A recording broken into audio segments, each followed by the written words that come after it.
ಇಡೀ ಕಾಂಗ್ರೆಸ್ ಪಾರ್ಟಿ ಮತ್ತು ಅದರ ನಾಯಕರುಗಳು ಮಾತೆತ್ತಿದ್ರೆ ನಮ್ಮದು ಆರ್ಎಸ್ಎಸ್ ಹಾಗೂ ಬಿಜೆಪಿ ತತ್ವ ಸಿದ್ಧಾಂತದ ವಿರುದ್ಧದ ಹೋರಾಟ, ನಮ್ಮದು ಗಾಂಧಿ ವರ್ಸಸ್ ಗೋಡ್ಸೆ ಹೋರಾಟ ಅಂತ ಹೇಳಿರೋದನ್ನ ಕೇಳಿರ್ತೇವೆ. ಅದಕ್ಕೆ ತಕ್ಕಂತೆ ಕೈ ಅಧಿನಾಯಕ ರಾಹುಲ್ ಗಾಂಧಿ ಹಾಗೂ ಸಿಎಂ ಸಿದ್ದರಾಮಯ್ಯರಂತಹ ನಾಯಕರುಗಳು ವಿರೋಧ ಮಾಡ್ತಾ ಇರೋದನ್ನ ನಾವೆಲ್ಲ ಗಮನಿಸಿರ್ತೇವೆ. ಆದ್ರೆ ಕೆಪಿಸಿಸಿ ಅಧ್ಯಕ್ಷರು ಹಾಗೂ ಉಪಮುಖ್ಯಮಂತ್ರಿಗಳಾಗಿರುವ ಡಿಕೆ ಶಿವಕುಮಾರ್ ಅವರು ಮಾತ್ರ ಇದೆಲ್ಲದಕ್ಕೂ ತದ್ವಿರುದ್ಧವಾಗಿ ವರ್ತಿಸುತ್ತಾರೆ. ಇತ್ತೀಚಿನ ದಿನಗಳಲ್ಲಿ ಈ ರೀತಿಯ ಹೇಳಿಕೆಗಳನ್ನ ಕಾಂಗ್ರೆಸ್ನ ಓರ್ವ ಸಾಮಾನ್ಯ ಶಾಸಕ ಮಾಡಿದ್ರೆ ಖಂಡಿತವಾಗಿಯೂ ಶಿಸ್ತು ಸಮಿತಿ ನೋಟಿಸ್ ಕೊಡ್ತಾ ಇತ್ತು. ಅಷ್ಟೇ ಅಲ್ಲ, ಪಕ್ಷದಲ್ಲಿ ಆಂತರಿಕ ಕೋಲಾಹಲವನ್ನೇ ಸೃಷ್ಟಿಸ್ಬಿಡ್ತಾ ಇತ್ತು. ಆದ್ರೆ ಡಿಕೆ ಶಿವಕುಮಾರ್ ಯಾವುದೇ ಹೇಳಿಕೆ ಕೊಟ್ಟರೂ ಕೂಡ ದಹಿಸಿಕೊಳ್ಳುವ ಶಕ್ತಿ ಅವರಿಗಿದೆ. ಇತ್ತೀಚೆಗೆ ಡಿಕೆ ಶಿವಕುಮಾರ್ ನೀಡಿರುವ ಕೆಲವು ಉದಾಹರಣೆಗಳನ್ನ ನೋಡೋಣ. ನಂತರ ಬಿಜೆಪಿ ಪಾಳೆಯದಲ್ಲಿನ ಆತಂಕ ಏನು, ಕಾಂಗ್ರೆಸ್ ಕಾರ್ಯಕರ್ತರ ಬೇಸರ ಯಾಕೆ ಎಂಬುದನ್ನ ತಿಳ್ಕೊಳ್ಳೋಣ. ಮಹಾಕುಂಭಮೇಳ. ಇದೇ ವರ್ಷದ ಫೆಬ್ರವರಿಯಲ್ಲಿ ನಡೆದ ಮಹಾಕುಂಭಮೇಳ ಕಾರ್ಯಕ್ರಮವನ್ನ ಅತ್ಯಂತ ಕಟುವಾಗಿ ಟೀಕಿಸಿದ್ದು ಯಾರಾದ್ರೂ ಇದ್ರೆ ಅದು ಎಐಸಿಸಿ ಅಧ್ಯಕ್ಷ ಮಲ್ಲಿಕಾರ್ಜುನ್ ಖರ್ಗೆ. ಅವರ ಕಟು ಟೀಕೆಯ ಹೊರತಾಗಿಯೂ ಡಿಕೆ ಶಿವಕುಮಾರ್ ಅವರು ಅಲ್ಲಿಗೆ ಹೋಗಿದ್ರು. ಅರೆ, ಅದ್ರಲ್ಲೇನು ತಪ್ಪಿದೆ? ಅದು ಅವರ ನಂಬಿಕೆ. ಡಿಕೆಶಿ ಮಾತ್ರವಲ್ಲ, ಅನೇಕ ಕಾಂಗ್ರೆಸ್ ನಾಯಕರು ಕೂಡ ಹೋಗಿ ಬಂದಿದ್ದಾರಲ್ವಾ ಎಂದು ಪ್ರಶ್ನೆ ಉದ್ಭವಿಸಬಹುದು. ಆದ್ರೆ ಡಿಕೆ ಶಿವಕುಮಾರ್ ಸುಮ್ಮನೆ ಹೋಗಿ ಬಂದಿಲ್ಲ. ಬಂದ ತಕ್ಷಣ ಮಹಾಕುಂಭಮೇಳವನ್ನ ಆಯೋಜಿಸಿದ್ದ ಯೋಗಿ ಆದಿತ್ಯನಾಥ್ ಸರ್ಕಾರವನ್ನ ಹಾಡಿ ಹೊಗಳಿದ್ರು.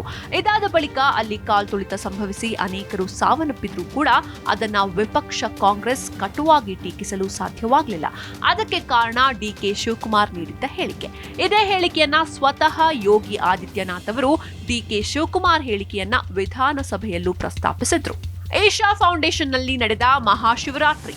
ಮಾರ್ಚ್ ತಿಂಗಳಲ್ಲಿ ತಮಿಳುನಾಡಿನ ಈಶಾ ಫೌಂಡೇಶನ್ನ ಜಗ್ಗಿ ವಾಸುದೇವ್ ಅವರು ಆಯೋಜಿಸಿದ ಕಾರ್ಯಕ್ರಮದಲ್ಲಿ ಕೂಡ ಡಿಕೆ ಶಿವಕುಮಾರ್ ಭಾಗವಹಿಸಿದ್ರು. ಈ ಕಾರ್ಯಕ್ರಮದಲ್ಲಿ ಗೃಹ ಸಚಿವ ಅಮಿತ್ ಶಾ ಭಾಗವಹಿಸುತ್ತಾರೆ ಎಂಬುದು ಮೊದಲೇ ತಿಳಿದಿದ್ರು. ಅಮಿತ್ ಶಾ ಜೊತೆ ಡಿಕೆ ಶಿವಕುಮಾರ್ ವೇದಿಕೆ ಹಂಚಿಕೊಂಡಿದ್ರು. ಧಾರ್ಮಿಕ ಕಾರ್ಯಕ್ರಮದಲ್ಲಿ ಭಾಗಿಯಾದ್ರೆ ತಪ್ಪೇನು ಅಂತ ನೀವು ಕೇಳಬಹುದು. ತಪ್ಪೇನಿಲ್ಲ. ಆದ್ರೆ ತಮಿಳುನಾಡಿನಲ್ಲಿ ಕಾಂಗ್ರೆಸ್ನ ಮಿತ್ರ ಪಕ್ಷವಾಗಿರುವ ಡಿಎಂಕೆ ಜಗ್ಗಿ ವಾಸುದೇವ್ ಅವರನ್ನ ಧಾರ್ಮಿಕ ಗುರು ಎನ್ನುವುದಕ್ಕಿಂತ ಹೆಚ್ಚಾಗಿ ಅವರನ್ನ ಬಿಜೆಪಿ ಫಾಲೋವರ್ ಅಂತ ನೋಡ್ತಾರೆ. ವಾಸುದೇವ್ ಹಾಗೂ ಡಿಎಂಕೆ ನಡುವೆ ಸೈದ್ಧಾಂತಿಕ ಭಿನ್ನಾಭಿಪ್ರಾಯ ಕೂಡ ಇದೆ.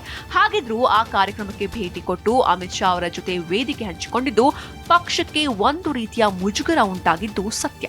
ಧರ್ಮಸ್ಥಳ ಪ್ರಕರಣ. ಈಗ ಧರ್ಮಸ್ಥಳದಲ್ಲಿ ನೂರಾರು ಶವಗಳನ್ನ ಹೂತಿರುವ ಪ್ರಕರಣಕ್ಕೆ ಸಂಬಂಧಿಸಿದಂತೆ ಕಾಂಗ್ರೆಸ್ ಸರ್ಕಾರ ತನಿಖೆಗೆ ಎಸ್ಐಟಿ ರಚನೆ ಮಾಡಿದೆ. ಎಸ್ಐಟಿ ತನಿಖೆ ನಡೀತಾ ಇರುವಾಗಲೇ ಡಿಕೆ ಶಿವಕುಮಾರ್ ಅವರು ಇದರಲ್ಲಿ ಬಹಳ ದೊಡ್ಡ ಷಡ್ಯಂತ್ರ ಇದೆ ಎನ್ನುವ ಮೂಲಕ ತನ್ನದೇ ಸರ್ಕಾರ ರಚಿಸಿದ ಎಸ್ಐಟಿಯನ್ನೇ ಪ್ರಶ್ನೆ ಮಾಡುವಂತಹ ಹೇಳಿಕೆ ಕೊಟ್ಟಿದ್ರು. ಇಷ್ಟು ಮಾತ್ರವಲ್ಲ, ಕಾಂಗ್ರೆಸ್ ಫಾಲೋವರ್ಸ್ಗಳು ಬಹುತೇಕರು ಸದ್ಯ ಎಸ್ಐಟಿ ತನಿಖೆ ಆಗಲಿ, ಅಲ್ಲಿನ ಸತ್ಯಾಸತ್ಯತೆ ಹೊರಬರಲಿ ಅಂತ ಆಶಯ ವ್ಯಕ್ತಪಡಿಸಿದ್ದಾರೆ. ಈ ನಡುವೆ ಬಹುತೇಕರು ಸೌಜನ್ಯ ಹೋರಾಟದಲ್ಲಿ ಗುರುತಿಸಿಕೊಂಡಿರುವ ಮಹೇಶ್ ಶೆಟ್ಟಿ ತಿಮರೋಡಿ ಹಾಗೂ ಗಿರೀಶ್ ಮಟ್ಟಣ್ಣನವರ ಜೊತೆ ನಡೆಸುತ್ತಿರುವ ಹೋರಾಟವನ್ನ ಬೆಂಬಲಿಸುತ್ತಿದ್ದಾರೆ. ಈ ವಿಚಾರ ಡಿಕೆ ಶಿವಕುಮಾರ್ ಅವರಿಗೆ ತಿಳಿಯದ್ದೇನೂ ಅಲ್ಲ.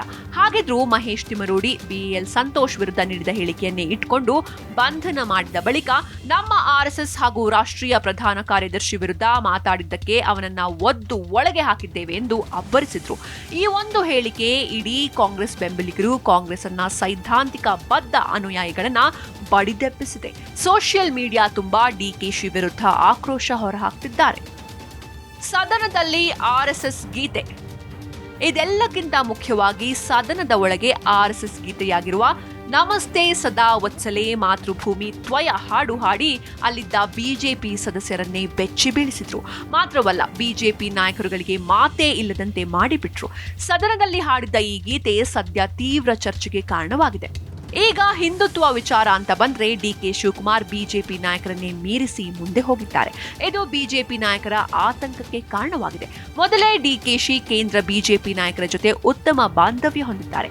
ಒಂದು ವೇಳೆ 2.5 ವರ್ಷದ ಒಪ್ಪಂದದಂತೆ ಡಿಕೆ ಶಿವಕುಮಾರ್ ಅವರಿಗೆ ಸಿಎಂ ಸ್ಥಾನ ಸಿಗದೇ ಇದ್ರೆ ಬಿಜೆಪಿ ಕಡೆ ಮುಖ ಮಾಡಿಬಿಟ್ರೆ ಎನ್ನುವ ಆತಂಕ ಇದೆ. ನವೆಂಬರ್ ಕ್ರಾಂತಿ ಅಂತ ಇದ್ದ ಕೆಎನ್ ರಾಜಣ್ಣ ಅವರ ಹೇಳಿಕೆಯಂತೆ ರಾಜ್ಯದಲ್ಲಿ ರಾಜಕೀಯ ಕ್ಷಿಪ್ರ ಕ್ರಾಂತಿ ಉಂಟಾಗಿ ಬಿಜೆಪಿ ಜೊತೆ ಡಿಕೆಶಿ ಅಂಡ್ ಟೀಮ್ ಮುಖ ಮಾಡಿದ್ರೆ ಈಗಿರುವ ಬಿಜೆಪಿ ನಾಯಕರು ಸೈಡ್ ಲೈನ್ ಆಗೋದು ಪಕ್ಕ. ಅಷ್ಟೇ ಅಲ್ಲ, ಒಂದ್ ವೇಳೆ ಡಿಕೆ ಶಿವಕುಮಾರ್ ಬಿಜೆಪಿ ಹೋಗದೇ ಇದ್ರೂ ಅವರ ಈ ಹಿಂದುತ್ವದ ಕಾರ್ಡ್ ನಮ್ಮ ವೋಟ್ ಬ್ಯಾಂಕ್ ಮೇಲೆ ನೇರ ಪರಿಣಾಮ ಬೀರುತ್ತೆ ಎನ್ನುವ ಆತಂಕ ಬಿಜೆಪಿ ನಾಯಕರಿಗಿದೆ. ಡಿಕೆ ಶಿವಕುಮಾರ್ ಲೆಕ್ಕಾಚಾರ. ಒಂದ್ ವೇಳೆ ಈ ಅವಧಿಗೆ ಸಿಎಂ ಆಗುವ ಅವಕಾಶ ಸಿಗದೆ ಹೋದ್ರೆ 2028ಕ್ಕೆ ಅವರೇ ಸಿಎಂ ಅಭ್ಯರ್ಥಿ ಆಗಿರ್ತಾರೆ. ಆಗ ಸಿದ್ದರಾಮಯ್ಯನವರ ಮುಖ ನೋಡಿಕೊಂಡು ವೋಟ್ ಮಾಡ್ತಾ ಇರುವ ಪ್ರಗತಿಪರ ವೋಟ್ ಕೈ ತಪ್ಪಿ ಹೋಗುವ ಆತಂಕ ಖಂಡಿತ ಇದೆ. ಆದ್ರೆ ಮುಸ್ಲಿಂ ವೋಟ್ಗಳು ಕಾಂಗ್ರೆಸ್ ಬಿಟ್ಟು ಹೋಗಲ್ಲ ಎನ್ನುವುದು ಶಿವಕುಮಾರ್ ಅವರಿಗೆ ತಿಳಿದಿರುವ ಸಂಗತಿಯಾಗಿದೆ. ಹೀಗಿರುವಾಗ ತಮ್ಮದೇ ಆದ ಒಂದು ವೋಟ್ ಬ್ಯಾಂಕ್ ಮಾಡಿಕೊಳ್ಳಲು ಡಿಕೆ ಶಿವಕುಮಾರ್ ಈಗಿಂದಲೇ ಮುಂದಾಗಿರೋದು, ಅದರಲ್ಲೂ ಬಿಜೆಪಿ ಮತಬುಟ್ಟಿಗೆ ಕೈ ಹಾಕಿರೋದು ಬಿಜೆಪಿ ನಾಯಕರ ಆತಂಕಕ್ಕೆ ಕಾರಣವಾಗಿದೆ. ಸೈದ್ಧಾಂತಿಕ ಜೊತೆಗಾರರ ತೀವ್ರ ಆಕ್ರೋಶ. ಸದ್ಯ ಡಿಕೆ ಶಿವಕುಮಾರ್ ಅವರನ್ನ ತೀವ್ರವಾಗಿ ಟೀಕೆಗೆ ಗುರಿ ಮಾಡ್ತಾ ಇರೋದು ಸೈದ್ಧಾಂತಿಕವಾಗಿ ಕಾಂಗ್ರೆಸ್ ಅನ್ನ ಬೆಂಬಲಿಸಿಕೊಂಡು ಬಂದಿರುವ ವರ್ಗ. ಅಂತಿಮವಾಗಿ ಈ ವರ್ಗ ಪರ್ಯಾಯ ರಾಜಕೀಯ ಪಕ್ಷ ಇಲ್ಲದಿರೋದ್ರಿಂದ ಕಾಂಗ್ರೆಸ್ ಅನ್ನ ಬಿಟ್ಟು ಹೋಗ್ತಾರೆ ಅಂತ ಖಂಡಿತವಾಗಿ ಅನಿಸೋದಿಲ್ಲ.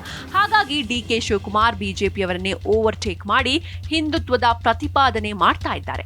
ಇದು ಬಿಜೆಪಿ ನಾಯಕರಲ್ಲಿ ಆತಂಕ ಸೃಷ್ಟಿಸಿದ್ರೆ ಕಾಂಗ್ರೆಸ್ ಫಾಲೋವರ್ಸ್ಗಳ ಆಕ್ರೋಶಕ್ಕೆ ಕಾರಣವಾಗಿರೋದಂತೂ ಸತ್ಯ.